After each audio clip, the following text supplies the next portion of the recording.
welcomed you into our event this morning. We are really here today to provide the fifth year of progress against the Unilever Sustainable Living Plan across both MENA and the UAE.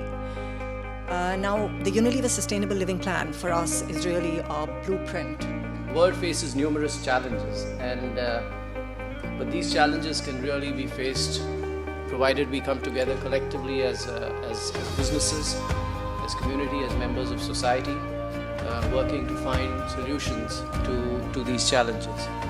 And today I'd like to just spend some time sharing with you what these challenges are. Some we have spoken about in the past, and some are new and emerging, and where collective action is required. And I'd like to also share with you where Unilever is on this journey.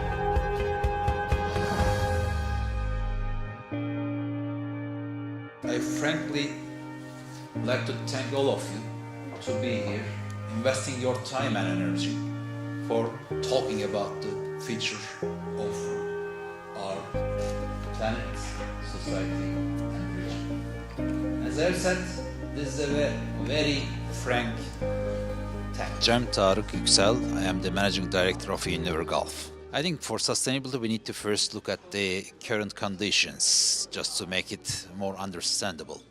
Currently, when you look at the world, it has quite a big challenge because, when you look at the climate change especially, there are quite a big and huge impacts around the world. From 1980s on, the natural disasters triggered by the climate change has been doubled. Similarly, every year we are losing forests. For example, till now, this year we lost around 4.3 million hectares of forests. Similarly, when you look at the air pollution as an issue, 2 million kids are dead because of the diseases that we can prevent. Similarly, when you look at the people, hunger is an issue. There are around 800 million people having the food scarcity, and water scarcity is another issue. 1.8 million people cannot reach the clean water. Those are the challenges of the world, and for that we need to think about the future of the planet, future of the society. Currently, we are consuming the resources of the earth in a way that we cannot get the replenishment or renewal of those resources in the right or same rates. So therefore, we are stealing from the future. Sustainability is this one.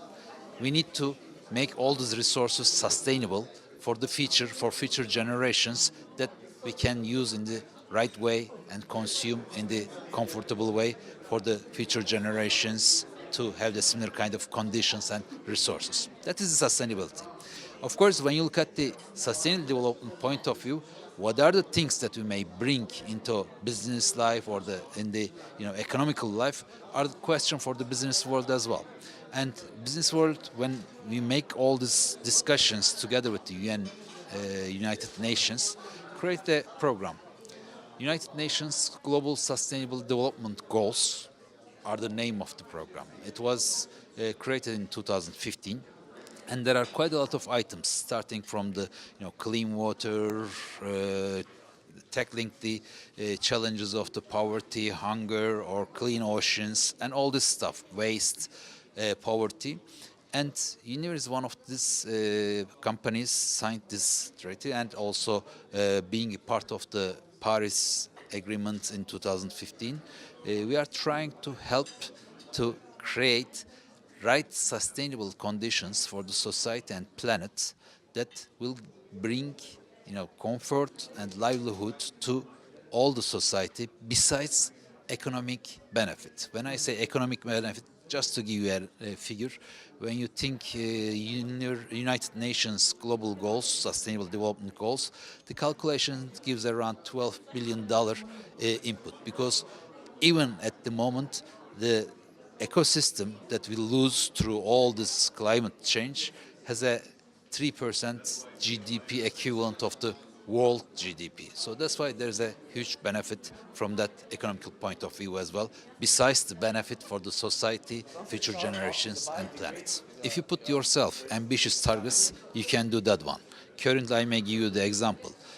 In the world, Unilever has 240 factories with zero waste to landfill.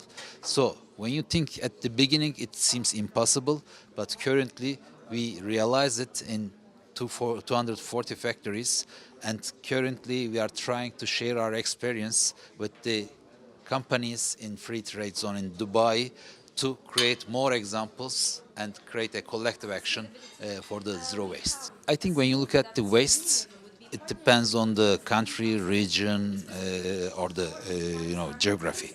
Because in some parts, industrial waste is point, or in some parts, it's food waste. But at the end, I think the general concept is waste, which means we are just wasting our resources. Therefore, we need to find the solutions for all this stuff. We discussed today in our meeting, and I like one of the ideas, for example, or one of the mottos told inside. First, reuse. I mean, try to reuse it instead of wasting. Second, reduce. Try to reduce whatever you use and waste, and then recycle. So, therefore, with some steps, changing our habits, I think we all can contribute to decrease first and then try to zero the waste. If you are wasting something, there's a value. If you recover it, not to be the waste, then economic value will come back. It may be by the better optimization or efficiency of using less raw material or less food for the same output. So I think that is over there. And when you look at the benefit, I think whoever have the waste may get the benefit. It's not about developing country or not developed country, because if you have a waste, there is economic value.